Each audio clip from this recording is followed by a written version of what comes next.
Et si vous acceptez la vérité que l'autre vous a imposée, mais vous perdez tout sens d'orientation dans votre environnement. C'est-à-dire que la vérité de l'autre vous égare complètement. Parce que votre vérité est liée à votre environnement. Votre vérité est liée à la couleur de votre peau, à ce que vous mangez. Votre vérité est liée à votre alimentation. Votre vérité, c'est votre vérité, c'est votre patrimoine culturel. C'est toute votre richesse. C'est toute votre richesse. Accepter la vérité de l'autre, mais vous impose d'effacer complètement la vôtre. Accepter la vérité de l'autre vous pousse à dénigrer votre propre vérité. Oui. La vérité de l'autre n'est pas meilleure. Elle n'est pas meilleure que la vôtre. Je vous prends un petit exemple pour vous montrer les conséquences les conséquences d'embrasser la vérité des autres. Ce que ça peut faire sur vous. À quel point ça peut vous dénigrer. La couleur noire symbolise le malheur chez les Européens, chez les Occidentaux et autres. La couleur noire pour eux, c'est la couleur du malheur. Et c'est tout à fait normal. Ils sont bruns de peau, ils sont jaunâtres, ils sont clairs. Bref, ils sont clairs de peau, ils ne sont pas noirs. Donc c'est normal pour eux de considérer le noir comme la couleur du malheur. Voilà. Maintenant, si vous adoptez la vérité de l'Européen, cette vérité qui consiste à symboliser la couleur noire comme la couleur du malheur, ça voudrait dire que désormais votre couleur noire, désormais la couleur noire pour vous sera le symbole du malheur, symbolisera le malheur chez vous, n'est-ce pas? Ça c'est au cas où vous adoptez la vérité de l'Européen. Donc, vous êtes noir de peau, noir comme moi là. Et c'est cette même couleur noire qui symbolise le malheur pour vous. Vous trouvez que ça a un sens? L'Européen dans sa vérité dit que la couleur noire symbolise le malheur chez lui. Mais vous adoptez sa vérité pour en faire la vôtre. Mais la couleur noire symbolise désormais le malheur chez vous. Donc vous êtes noir de peau, vous êtes charbon, tout noir, et le symbole du mal, la couleur qui symbolise le malheur chez vous, est la couleur de votre peau. Mais je ne sais pas, vous trouvez ça comment? Comment est-ce que vous expliquez ça? Mais vous ne constatez pas que c'est stupide de s'approprier la vérité de l'autre? Vous ne vous rendez pas compte? Vous ne pouvez pas être noir et symboliser le malheur avec la couleur noire. Mais ça manque de bon sens. Ça manque d'une logique élémentaire. Et c'est ça qu'on appelle simplement l'aliénation culturelle. C'est ça qu'on appelle l'aliénation culturelle. Ça dépasse tout entendement. Que vous soyez noir et que le malheur soit représenté par la couleur noire. Regardez à quel point on a été retourné. Regardez à quel point le colon a retourné notre cerveau à l'envers. Regardez à quel point on a été, je ne sais pas quoi, zombifié. Oui, regardez vous-même à quel point on est devenu des morts vivants. On est vidé de toute substance. Comment on peut considérer la couleur noire comme la couleur du malheur? Mais c'est inadmissible. Parcourez l'Afrique. Parcourez un peu l'Afrique. C'est-à-dire, allez dans des morgues lors des veillées des corps. Mais vous allez voir des braves hommes et femmes habillés tout en noir, avec des lunettes noires. Une façon de se vanter un peu. Mais au fond, ce sont juste des acculturés. Pour eux, ils sont en deuil, c'est le malheur. Donc, ils doivent s'habiller en noir. Mais des noirs, des hommes et des femmes noirs, des Africains qui s'habillent en noir pour symboliser le malheur. C'est-à-dire que la couleur de leur peau, leur couleur naturelle, est aussi la couleur qui symbolise le malheur chez eux. Mais ça dépasse l'entendement. Ça dépasse l'entendement. C'est terrible. C'est terrible. Mais comment en est-on arrivé jusque-là? Comment en est-on parvenu à être jusque-là, aussi bas? Au point de considérer notre couleur de peau comme la couleur du malheur. Comment est-ce possible? Comment est-ce possible, bien-aimé? Comment? Ça veut dire que même la réflexion la plus élémentaire, nous n'en avons plus. Même la réflexion la plus basique nous a quittés. Et après ça, vous voulez qu'on vous respecte. Après ça, vous voulez que les autres peuples vous respectent. Avec ça, vous voulez que les autres peuples vous prennent au sérieux. Mais vous n'avez aucun respect pour vous-même. Aucun respect pour vous-même. Voilà la conséquence. Voilà la conséquence d'avoir accepté la vérité de l'autre. D'avoir embrassé la vérité de l'autre. D'avoir fait de la vérité de l'autre votre vérité à vous. Voilà la conséquence. C'est l'égarement total. C'est une désillusion totale. La vérité de l'autre ne peut pas être la vôtre. Ça ne peut pas être la nôtre. Non. J'ai dit non. Ça ne colle pas à... La vérité de l'autre ne colle pas à notre environnement. Non. Les autres affirment dans leur vérité que leur Dieu est éternel. C'est leur vérité. Ils disent que leur Dieu est éternel. Mais dans ce cas, d'où il vient ce Dieu? Quand a-t-il été créé? Comment peut-il être éternel dans un multivers où rien ne peut être éternel? Comment? Mais c'est leur vérité. Du moment où ils restent avec leur vérité chez eux, on n'a pas le droit de juger leur vérité. On n'a pas le droit de leur imposer notre vérité à nous. Mais du moment où ils viennent nous imposer leur vérité, mais ça devient problématique. Ça crée un problème, et un problème sérieux. Les autres affirment dans leur vérité que leur Dieu est unique. C'est leur vérité. Mais pourtant, une multitude de dieux serait plus raisonnable. Oui, une multitude de dieux serait plus raisonnable. Comment un seul Dieu a-t-il fait pour apparaître? Mais comment? Comment un seul Dieu fait pour sortir du néant cosmique? Un seul Dieu, il n'a pas d'ascendant. Mais qui a créé ce seul Dieu-là? Il vient d'où?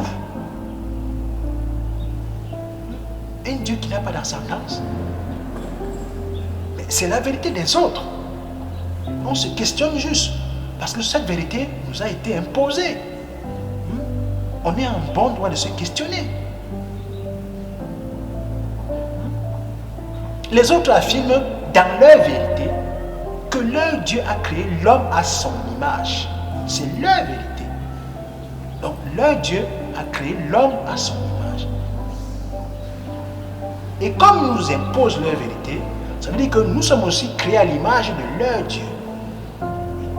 Pourtant, c'est carrément le contraire. Nous voyons bien que c'est carrément le contraire. Ce sont eux qui ont créé Dieu et un Dieu unique à leur image. Ce sont eux. Ils ont créé Dieu, et ils ont créé un Dieu unique à leur image. Et ils lui ont donné les descriptions et caractères de n'importe quel être humain. Leur Dieu est jaloux, leur Dieu est colérique, leur Dieu est revanchard, leur Dieu, je ne sais pas quoi, leur Dieu est tout ce qu'il a aussi les bassesses d'un être humain. La jalousie, c'est la bassesse des humains.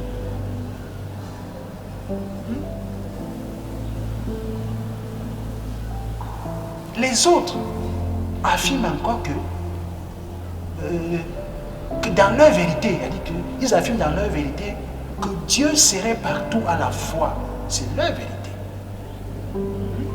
Dieu serait partout à la fois et pourrait tout voir de ce qui se passe sur la terre au même moment.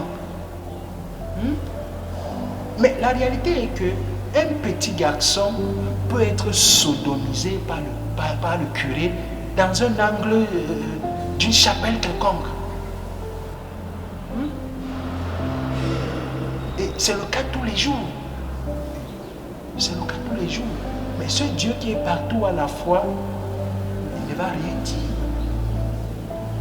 Il ne va pas apporter son aide à ce petit garçon. Non. Il ne va pas défendre cet enfant. Non. Un nouveau-né peut être coincé dans son berceau au beau milieu d'un incendie. Mais Dieu va regarder sans agir. Pourtant, il est partout à la fois. Mais ça sert donc à quoi d'être partout à la fois?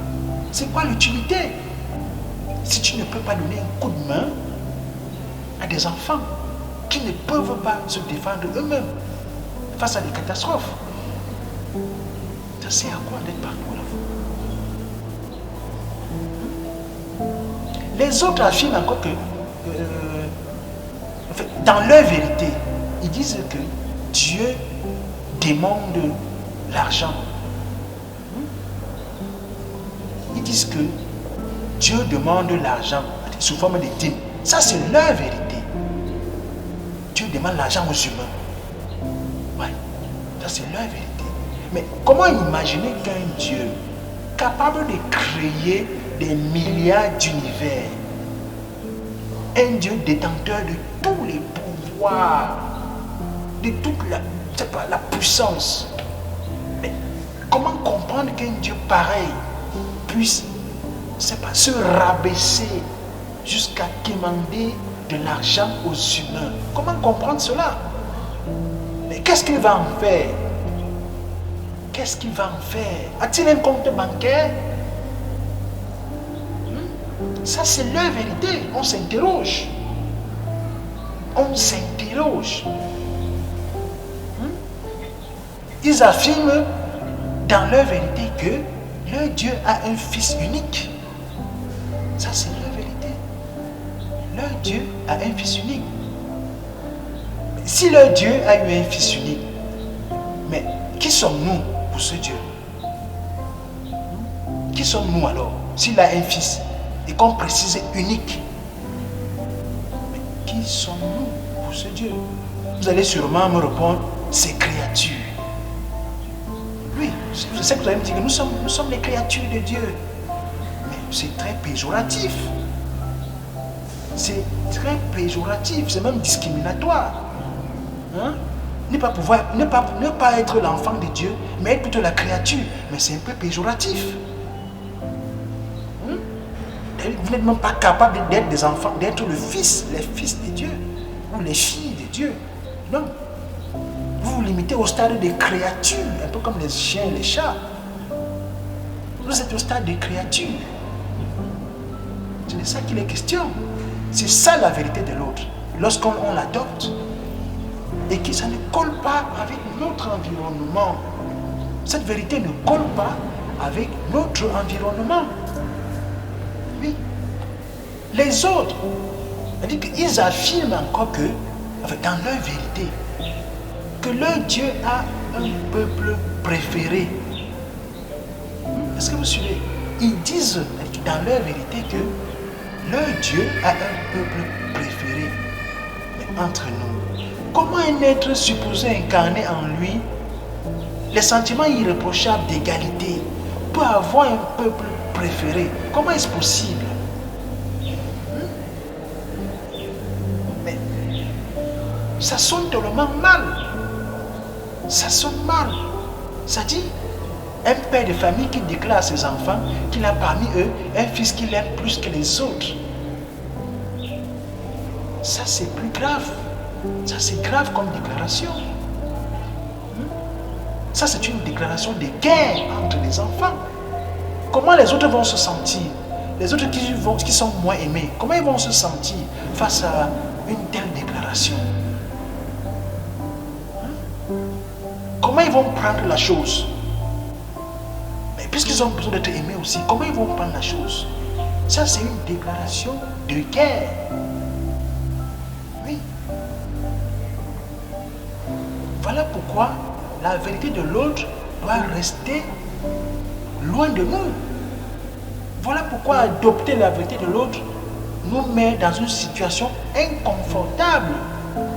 Bien-aimés, si on veut passer en revue toutes les vérités des autres qui ne cadrent pas avec notre réalité, mais on passera une éternité. On passera ici une éternité à parler, à énumérer. Mais nous avons embrassé tout cela. Nous avons tout embrassé. Voilà pourquoi nous sommes à gauche, à droite, nous sommes complètement égarés, complètement étrangers à notre environnement. Voilà la cause de nos problèmes.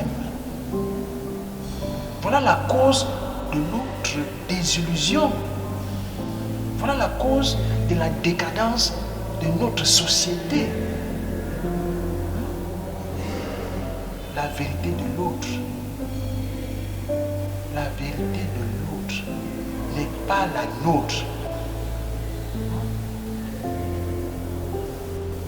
En nos jours, un Africain doit déjà savoir que les endroits sur cette terre où on raconte beaucoup de mensonges sont les églises. Les endroits où beaucoup de mensonges sont dites sont les églises et les mosquées. Les endroits où il y a Dieu, il y a aussi beaucoup de mensonges qui sont dites. Un Africain doit être capable de le savoir aujourd'hui. Et les personnes formées pour bien mentir, sans éveiller les moindres soupçons, sont des prêtres, les imams, les curés, bref, le clergé. On fait des années d'études pour apprendre à mentir. Et on ment en regardant dans les yeux.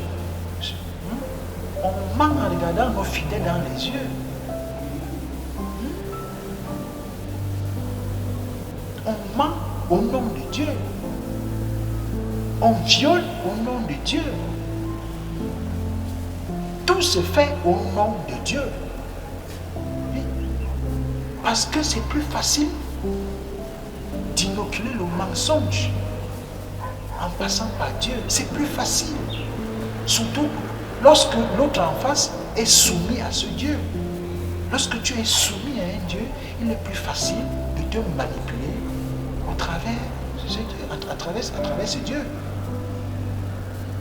Il est plus facile de te faire accepter n'importe quoi.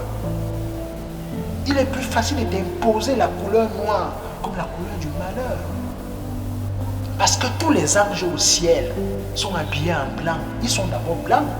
Dans la représentation des anges du ciel, ils sont tous blancs et ils sont habillés en blanc.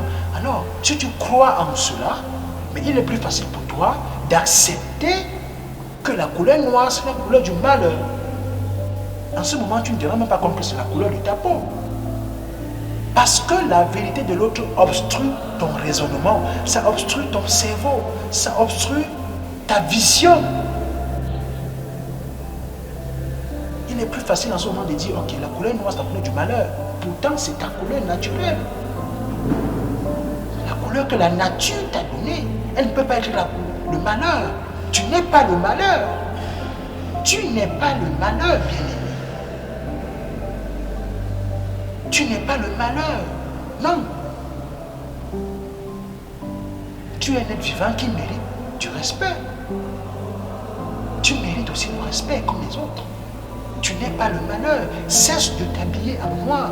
Lorsque tu vas à des veillées, à des levées de corps, lorsqu'il y a un malheur, arrête de t'habiller. Arrête de t'habiller en noir. C'est la couleur blanche qui représente le malheur. Pour toi, c'est la couleur blanche qui représente le malheur. C'est le blanc qui représente le malheur chez toi, pas le noir. Mais ça, c'est incompréhensible. La couleur blanche est la couleur symbolique du malheur. Pas le noir, non, pas la couleur de ta peau, non.